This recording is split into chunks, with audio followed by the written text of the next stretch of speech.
The snow had been falling for 11 days straight. Not the kind of soft, cinematic snowfall that dusts windowsills and silences the world. This was the kind that presses against walls, finds every gap between logs, and turns the air outside into something that burns the lungs after 30 seconds of exposure. Temperatures had dropped to minus 28 degrees Fahrenheit, minus 33 degrees Celsius, along the ridgeline north of the Marias River, and the small cluster of settlers near Cutbank Creek was burning through their winter with supplies at a pace no one had planned for. Every cabin in that valley was in trouble. Every cabin but one. From the outside, it didn't look like much.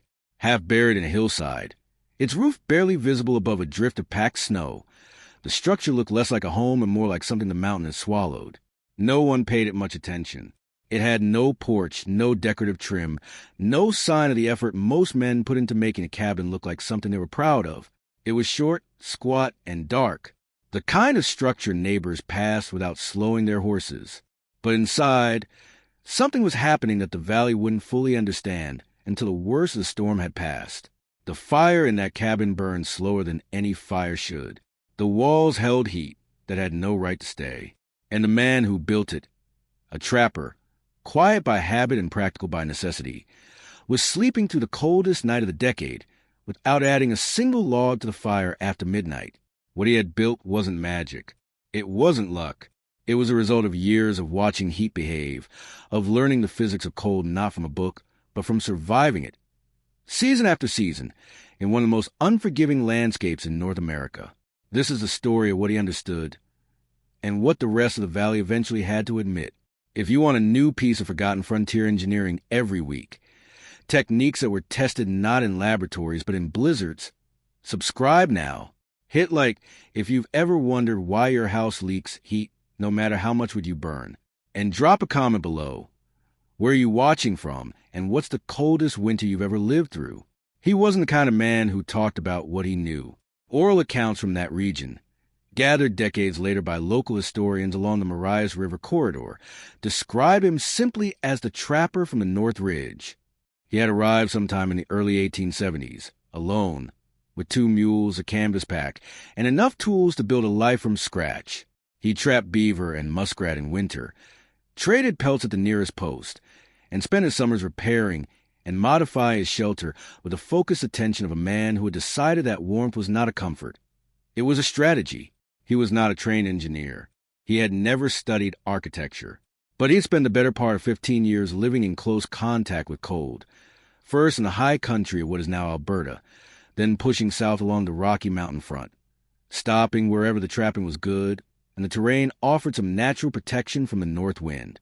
What he had learned in those years was simple and hard to argue with. Most frontier cabins failed at the same things. They burned too much wood to stay warm because the wood heat escaped before it could do any work. The walls were thin. The floors were bare. The fireplaces pulled cold air in from every crack in the structure just to feed the flame. And the wood itself, most settlers stacked it outside against the cabin wall, where it absorbed moisture from the snowpack and refused to burn cleanly when the temperature dropped below zero. He had started fixing these problems one winter at a time, not from principle but from necessity. Each modification began as a response to a specific failure: a cold floor, a smoky chimney, a damp woodpile. By 1879, his cabin was some of those corrections, and most of his neighbors had no idea what was inside those walls. His routine that winter was no different from any other. He rose before dawn, fed the stove a small amount of wood, checked his trap lines in the early hours before the wind picked up, and returned by mid-morning. He ate simply. He repaired gear. He slept early. There was nothing dramatic about his life. But when the 11-day storm arrived and the valley began to suffer, his routine didn't change at all. And that was the most remarkable thing about him. The first thing visitors noticed, the ones who eventually came close enough to look, was that the cabin seemed to be growing into the hillside rather than sitting on top of it. This was intentional.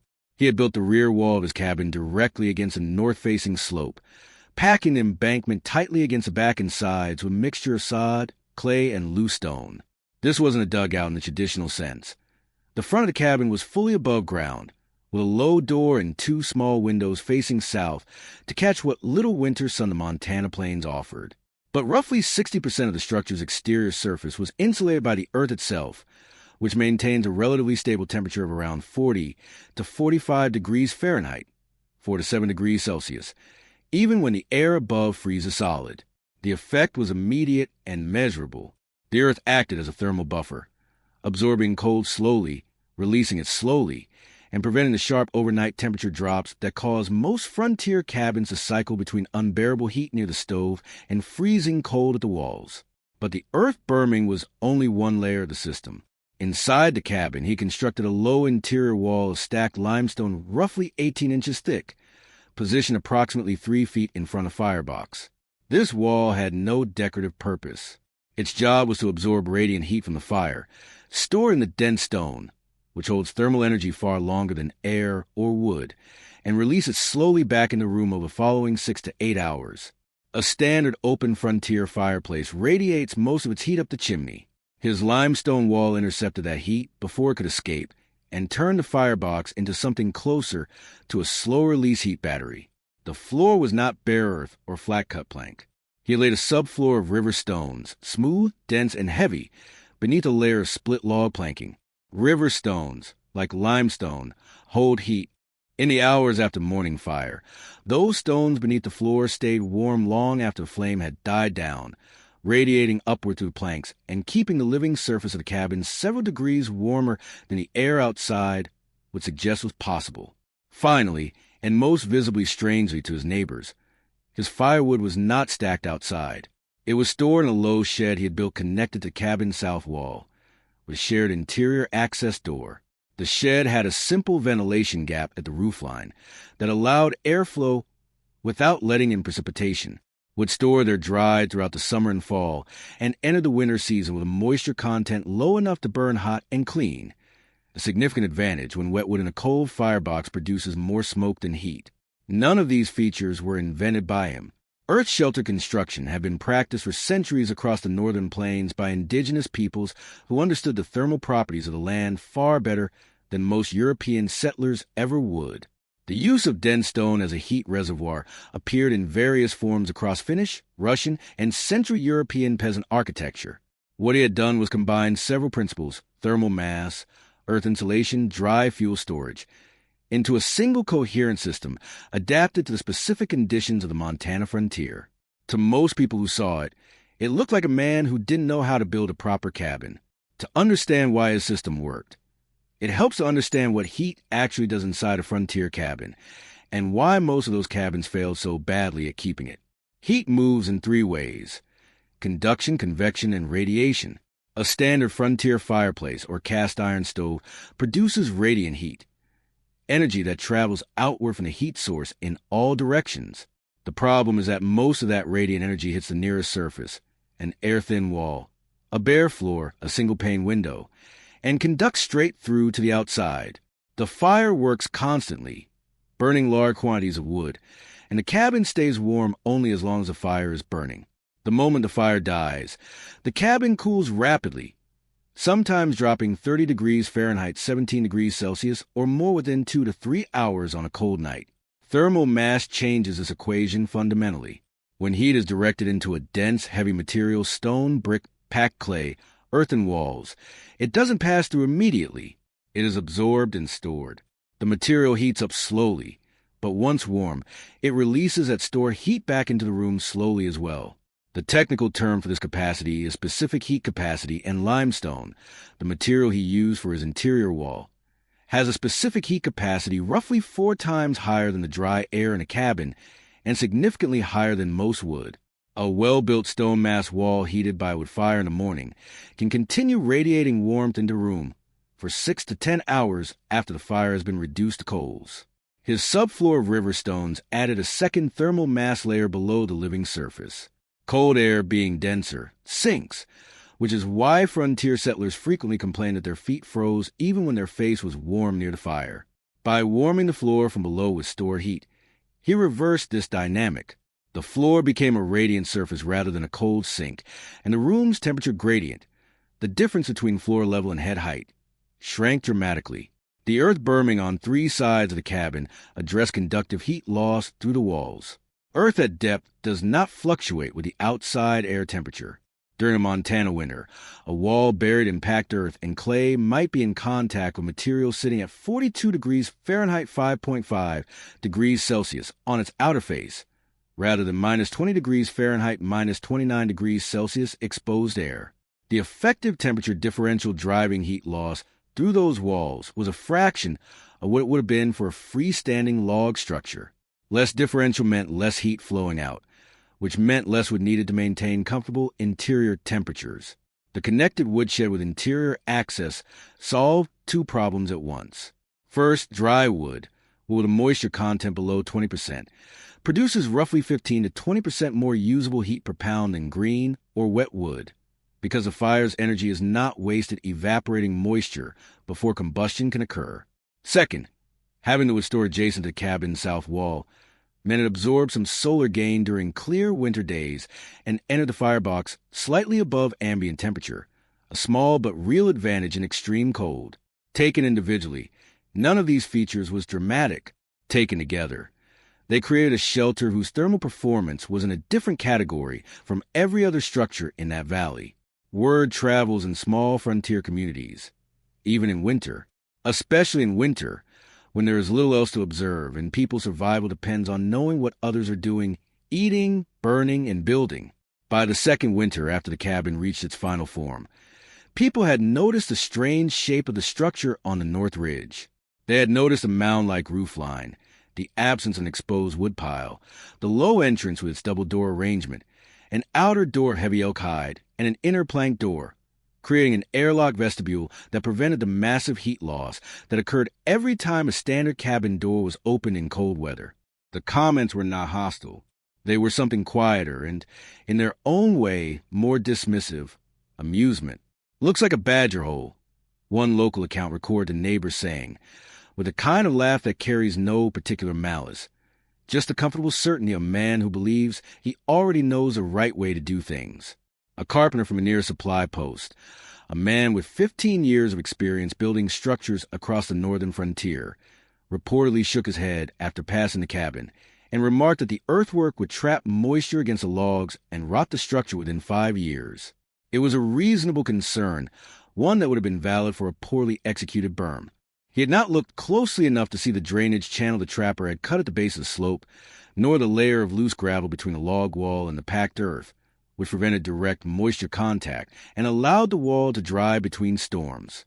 The woodshed attached to the south wall drew the most pointed comment. "That's not a cabin. That's a barn that forgot what it was trying to be." No one argued with him. There was nothing to argue about. The trapper wasn't making claims. He wasn't entering any debate. He stacked his wood, tended his fire, ran his trap lines, and let the structure speak for itself, which, in the winter of 1879, it did. The 11th of January, 1879, local accounts describe as a day the valley stopped functioning. The storm system that had been building over the Canadian plains for days finally descended in full force along the Marias River corridor. Wind gusts reached what witnesses described as impossible, strong enough to topple a loaded pack mule, strong enough to rip stovepipe sections from rooftop mounts and send them spinning into the white nothing beyond the tree-line. Snow fell sideways. Drifts formed within hours at buried fence posts to their tops. Temperatures dropped to minus 34 degrees Fahrenheit, minus 37 degrees Celsius at the valley floor. In the days that followed, the community fractured quietly along a single dividing line, those who could maintain interior warmth and those who could not. The problem was not simply the cold. The problem was a convergence of failures that extreme cold triggers in a poorly designed heating system.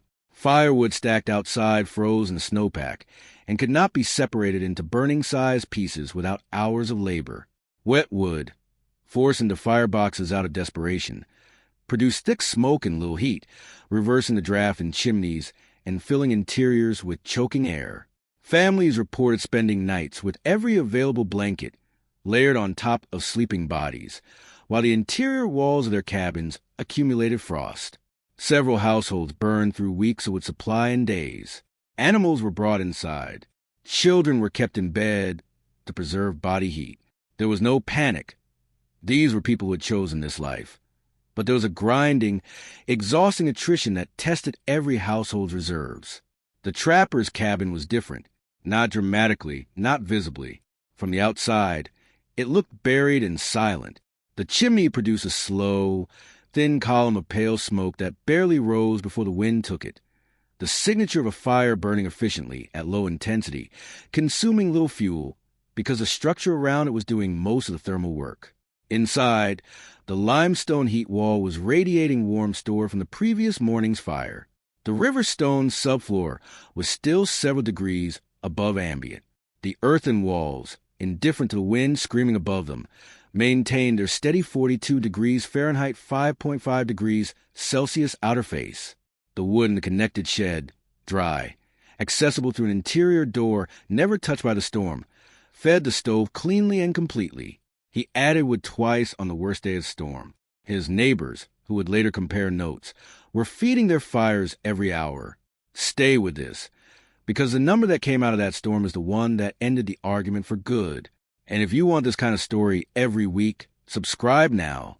There's always another cabin, another forgotten technique, another winter that proved the old ways right.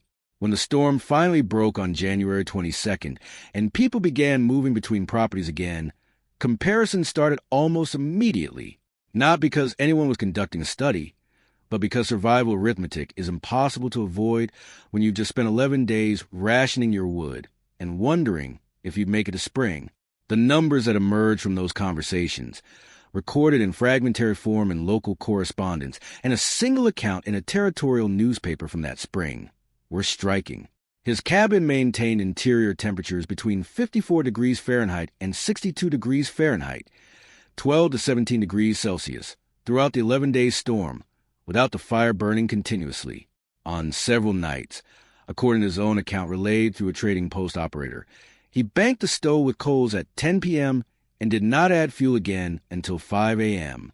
The interior temperature at dawn, 7 hours after the last fuel addition, was still 48 degrees Fahrenheit 9 degrees Celsius. Cold by modern standards, but above freezing and warm enough to dress, eat, and function without immediate danger.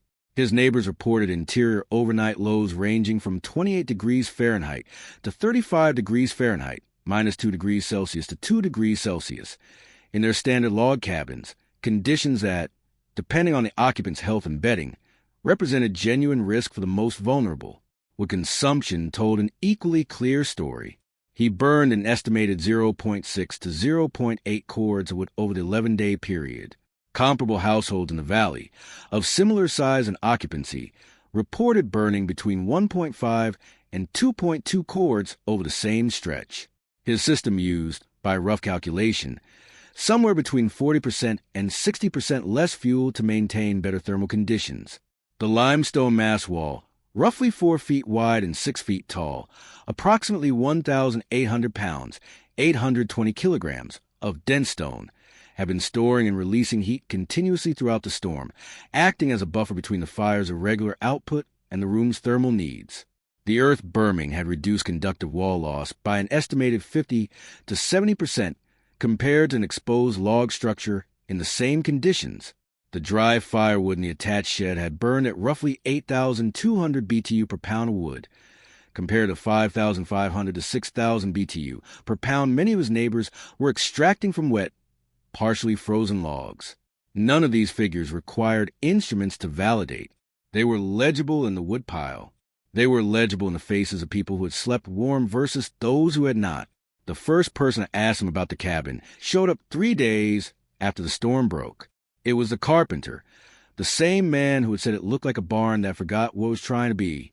He came without announcement and without much preamble, standing in the entrance vestibule and looking at the double-door arrangement with the expression of someone recalculating a number they had been confident about.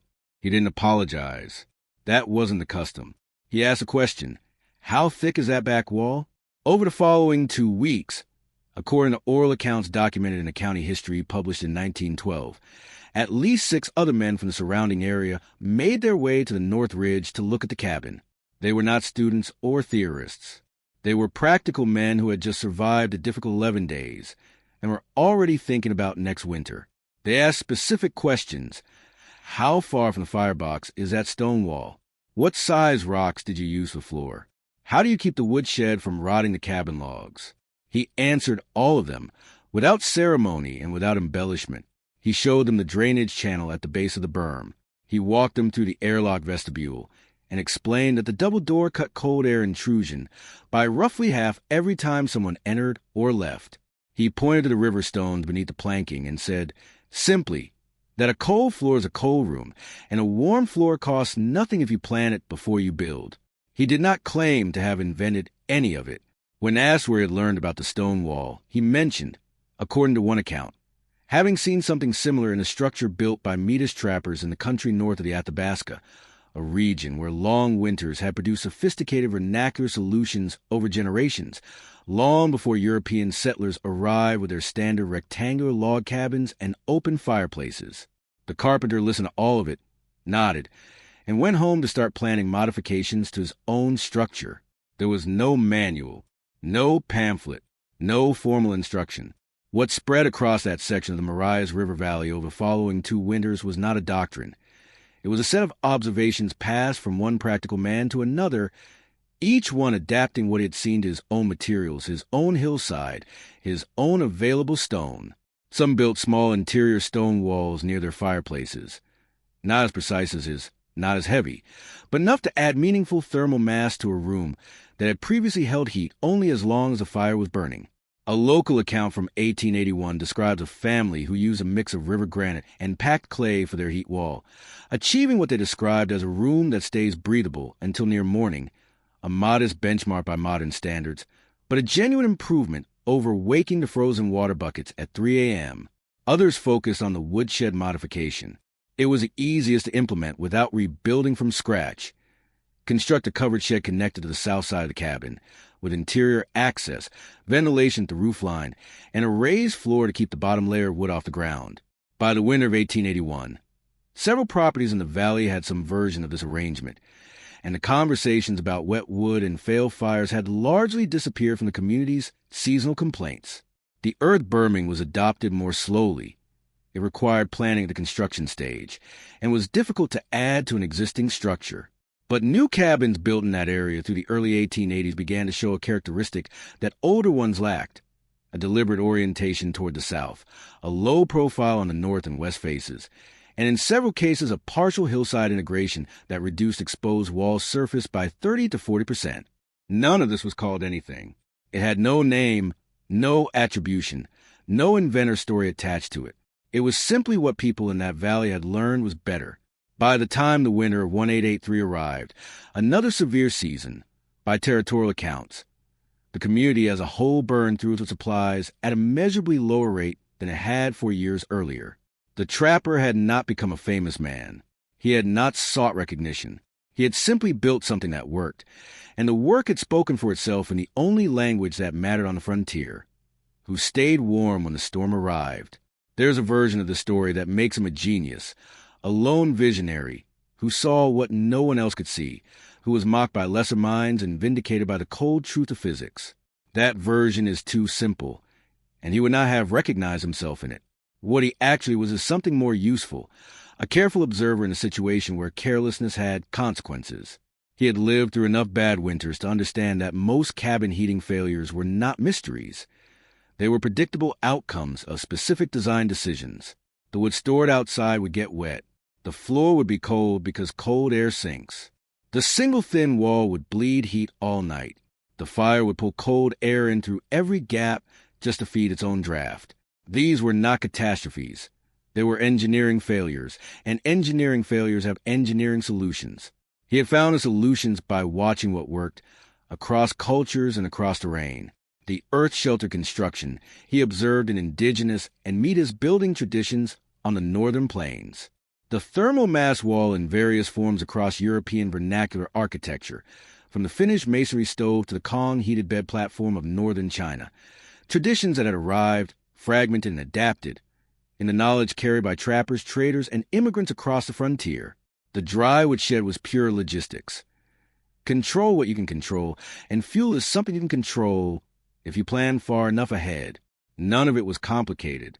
All of it required attention effort, and the willingness to build differently from what the people around you considered normal. That last part, the willingness to ignore the mockery, the sideways looks, the remark about badger holes, turned out to be the highest barrier of all. Not the stone, not the earthwork, not the drainage channel, or the double door, or the river stones beneath the planking. The hardest thing he built was a cabin that looked wrong to everyone around him and kept building it anyway. The winter proved him right. The spring confirmed it. And the following years watched his neighbors quietly adopt, piece by piece, the techniques they had laughed at, adapting them, improving them, passing them on without his name attached. That is how most real knowledge travels. Not in books, not in speeches, in woodpiles that last longer than they should, in floors that stay warm past midnight, in families that wake up in February without ice on the inside of the windows. He understood something the frontier had been trying to teach for decades. Heat is not just a resource. It is a design problem, and the people who solved it best were rarely the ones building the most impressive cabins. They were the ones who had stopped performing warmth and started engineering it. That's the cabin that made no sense until it made all the difference. If you've seen techniques like this in old structures, in your region's building traditions, in something your grandfather built that no one could explain, drop it in the comments. Where are you watching from? And what's the coldest winter you've ever had to live through? Every answer down there is a piece of knowledge that deserves to survive. Subscribe if you want the next one.